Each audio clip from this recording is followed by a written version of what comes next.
You unlock this benefit with the key of Patreon. Beyond is another dimension. A dimension of thought. A dimension of speculation. A dimension of mind. You're moving into a land of both waffle and substance. Of things and ideas. You've just crossed into the podcast zone.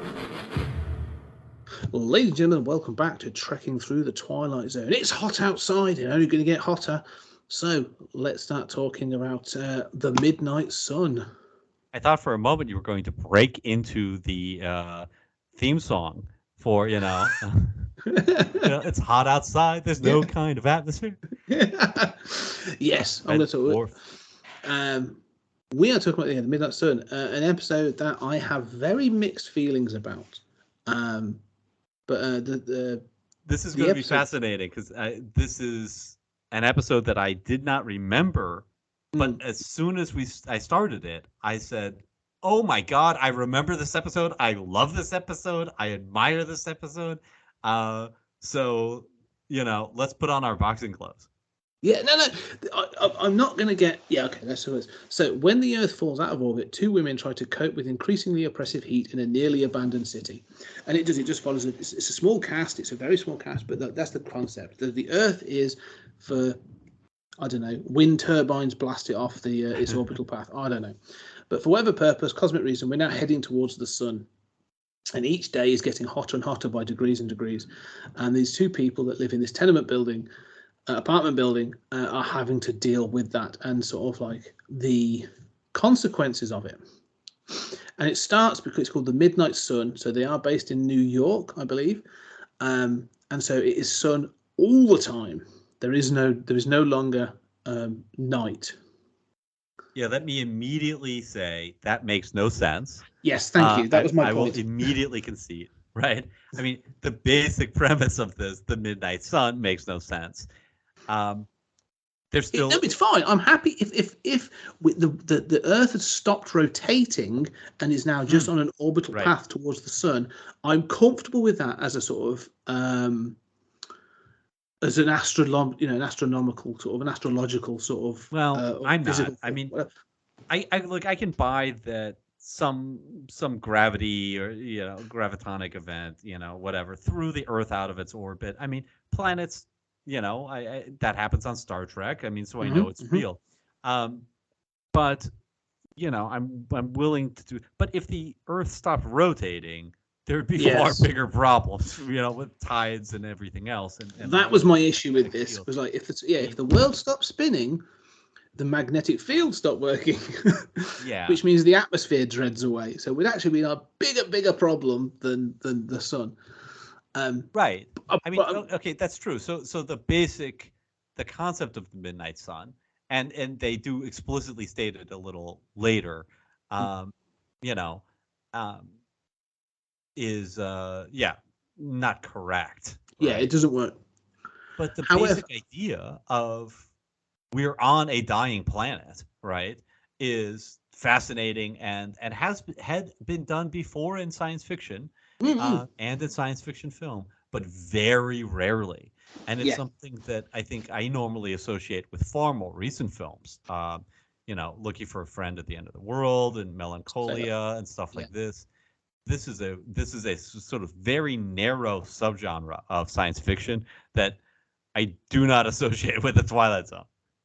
No, I like that. I like it's a dying Earth kind of narrative. That I'm willing to give it its gimmick. I'm willing to give it that for the purpose of this story.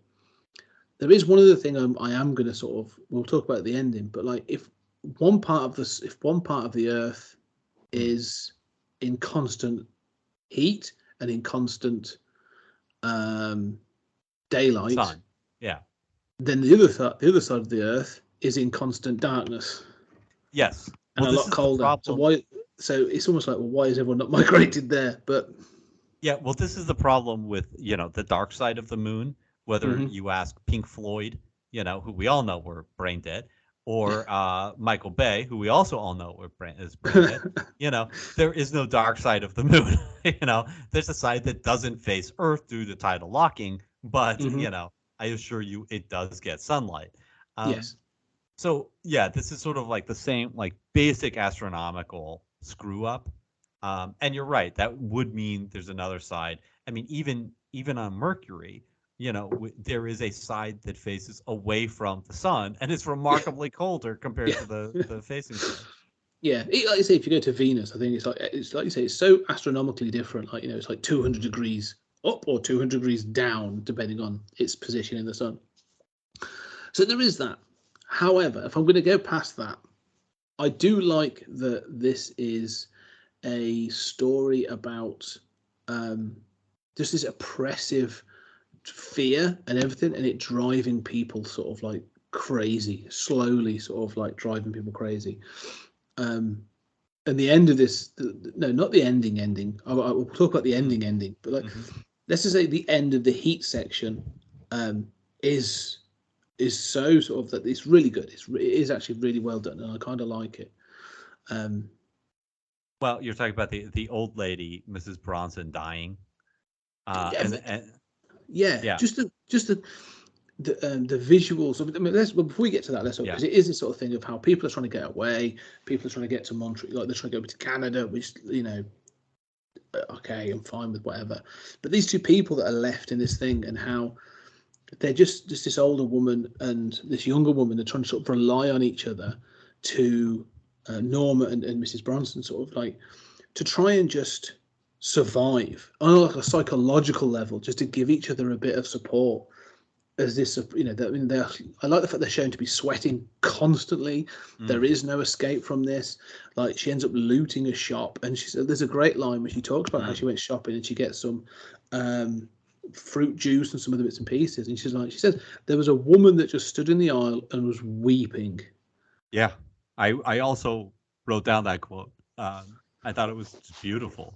Yeah, and it's like it's you don't see it, and again, like I think one of the good things I'm seeing in the Twilight Zone now more and more is like you don't have to have it on screen, but the imagery that it's projecting is brilliant. Like this idea of like, yeah, people have just lost it. Like this thing is broken. Like people are just weeping in the aisles of supermarkets because they cannot save themselves or their families.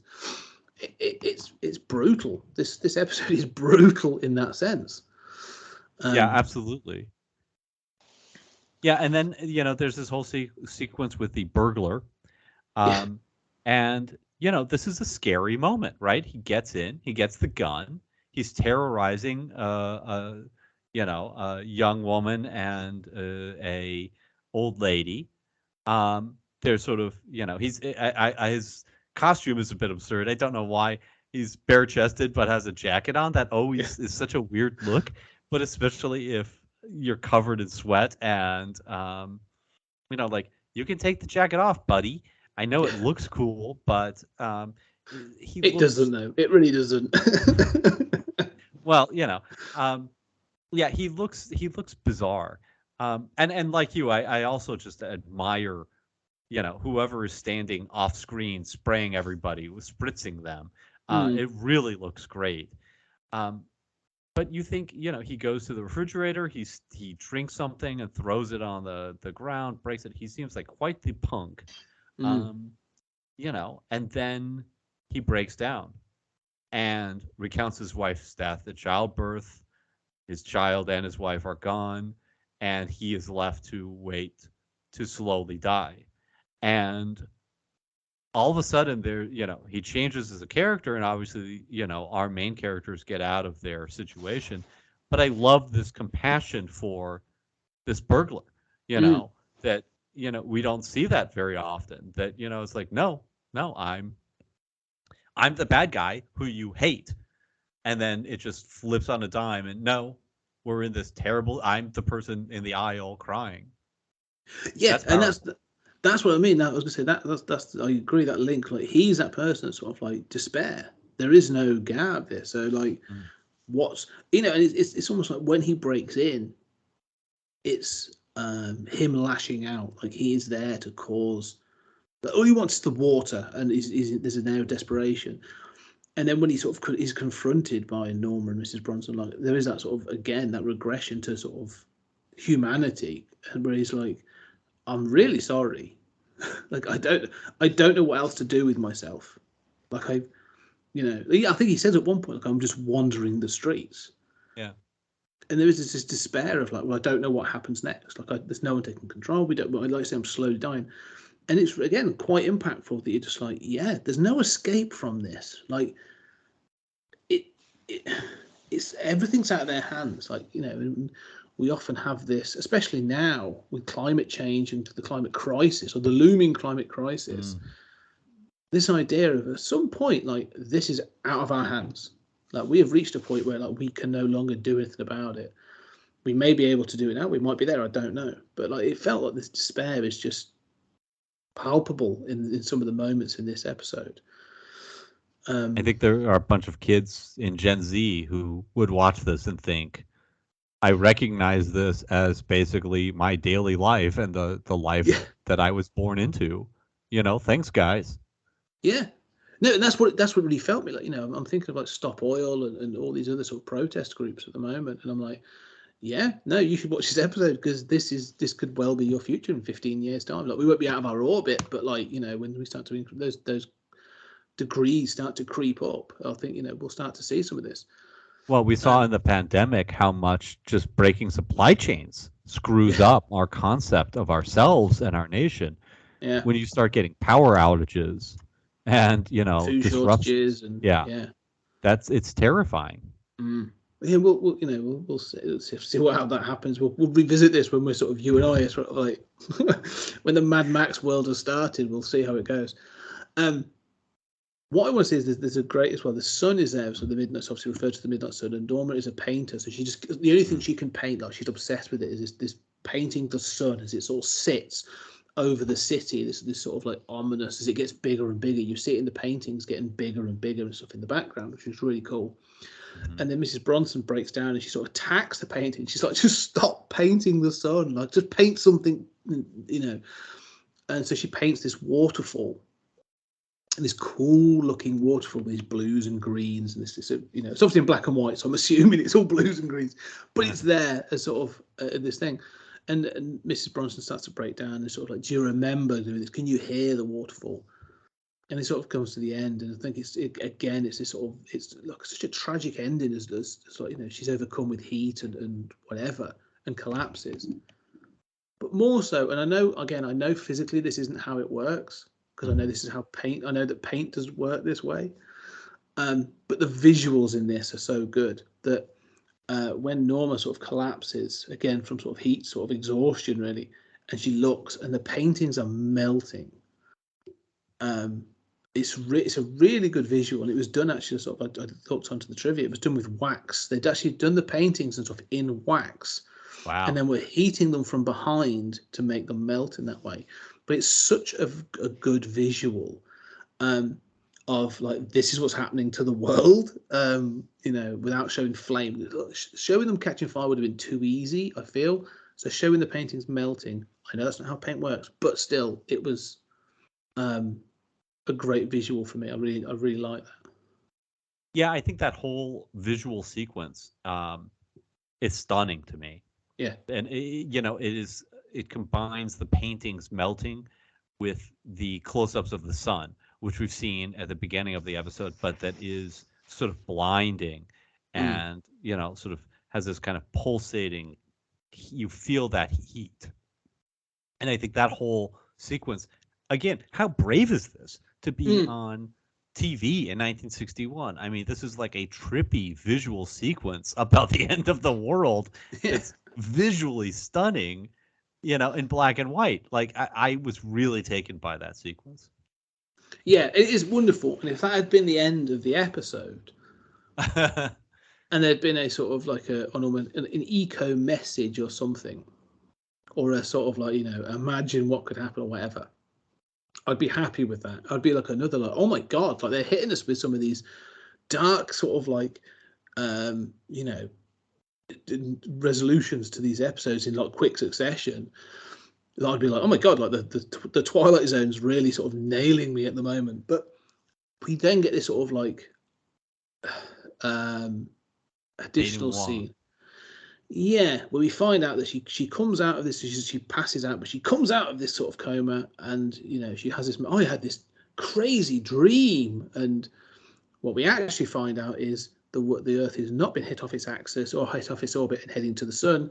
It's been hit off its orbit and is heading away from the sun. Right. Which, considering that it's the gravity of the sun that keeps us in a rotation, I'm not sure how that works. But again, I'm not going to talk about the astrophysics of it. But it means that they are in darkness and it's snowing outside and it's extra cold. And so they're going to die in a different way. Yeah. And I'm like, yeah, I get you're trying to have that sort of like, because then she talks about, oh, it's so cool. And she's enjoying the coldness. I'm like, no. If you've had a fever dream, even if you had a fever dream, like you quickly realize where you are. When you come out, you go, oh, crap. Like I'm back in this. This disaster sort of replaced the one I was dreaming about. Like I hate dream sequences that do that. It all, and I know this is early on, but this idea of like being not remembering where I was before the dream sort of really bothers me. And it feels like a silly ending to what's been a really good episode. Yeah, I have in my notes silly, exactly that same word. I mean, I agree with you. It does feel like a haha twist ending kind of from earlier in the Twilight Zone. Yeah. It does feel sort of like hellish, like there are a lot of kind of hell episodes or episodes that are in purgatory or ghosts or people kind of stuck in some repetitive reality.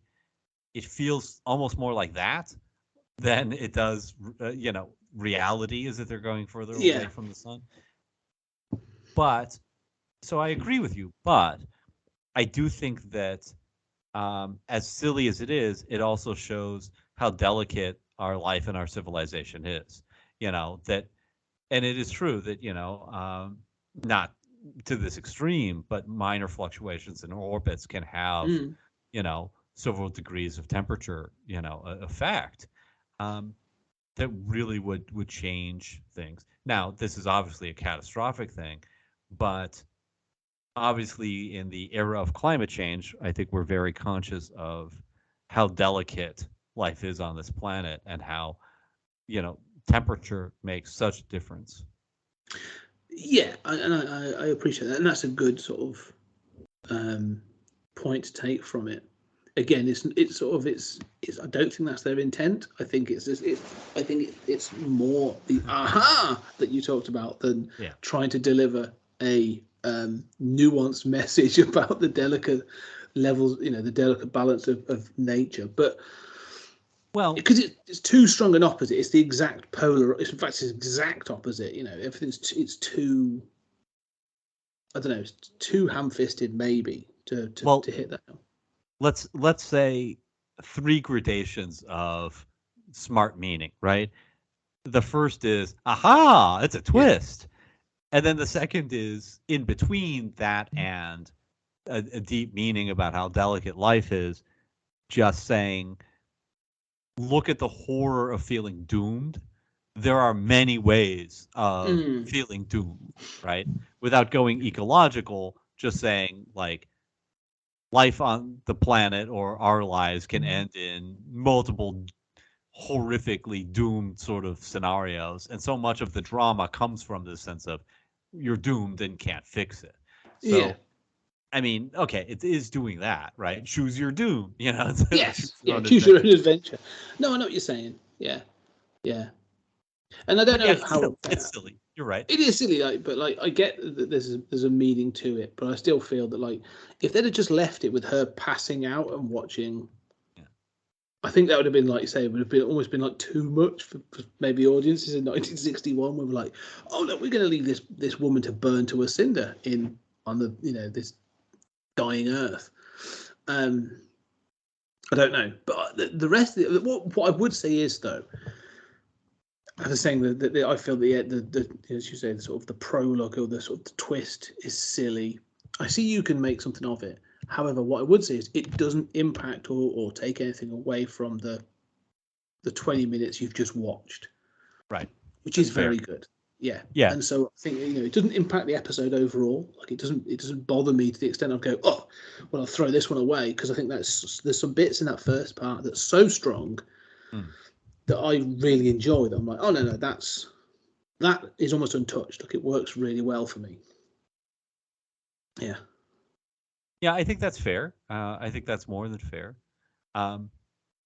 I dig this episode, and I'm not overly bothered by the twist. I acknowledge it's weak, but um, it doesn't upset me too much. I mean, I am finding myself wondering whether at the end of that visionary sequence, uh, not having anything that follows, we'd have a little more time. But then we could maybe have like a image of the globe in outer space in flames, like a cheap Ed Wood kind of effect. On a string. Everybody's dead. The end. What would the Serling narration be? Yeah. Yeah. Just Serling narration just being like, there's nothing you can do about it. In the Twilight Zone. And then just leave it. It's like, oh, well, all right. That's dark. The best Serling narration would be, I'm burning alive. Help me, help me, help me. Yeah. Just Rod Serling screaming for like 30 seconds, and then just up the end. Yeah, get all metafiction on it. Yeah. Wow, that could get very dark. Anyway, any final thoughts then on the Midnight Sun? My only final thought is I really dig the radio announcer. It's just basically saying, like, what's the point? It's all, like, they know it's hopeless. And it occurred to me, like, TV, I love Network. I love the TV scenes in Dark Knight Returns. I mean, it is amazing to me how much the radio or TV announcer basically freaking out in the midst of a crisis, even in Burton's Batman, where they're disheveled and stuff. It always works. It always works. And I love that stuff. Having the plot affect it, like, it gives it a wider world. But I love the fact when it's the fact that, like, he's not even like freaking out so much as being like there's that element of despair, but he's like, who's listening? Like, at this point, like, who do you think's listening? I can imagine there's a conversation between him and his producer he's going like, why? What am I doing here? Like, no one's listening, and they're going like, no, carry on. So, yeah, no, it's good. I do like that. I agree, actually. I like that stuff as well. That was a really good point. Yes. No, this is a good episode. I think this held up, and we've had a bit of a run of really good episodes in this. So this has been a sort of a run of things I've really enjoyed. But ladies and gentlemen, let us know. Are you feeling the heat? Does this sort of episode? Does this episode? Get you hot under the collar? There's lots of things I could go with it. Yeah, I know. Do Scott and I get you hot? That's it. We've entered a new segment of just puns related to the episode for the last 5 minutes. If you can make puns about the Holocaust, you can damn well make puns about the Earth burning up. That's a very good point. But this is a great episode. I enjoyed it. But ladies, did you find this episode? Do you find it good? Does it hit a nail for you with the current climate crisis? What are your thoughts on this from 1961? Let us know what your thoughts are. But anyway, for now, thank you very much for your support. Thank you very much for listening, and we shall see you on the next episode.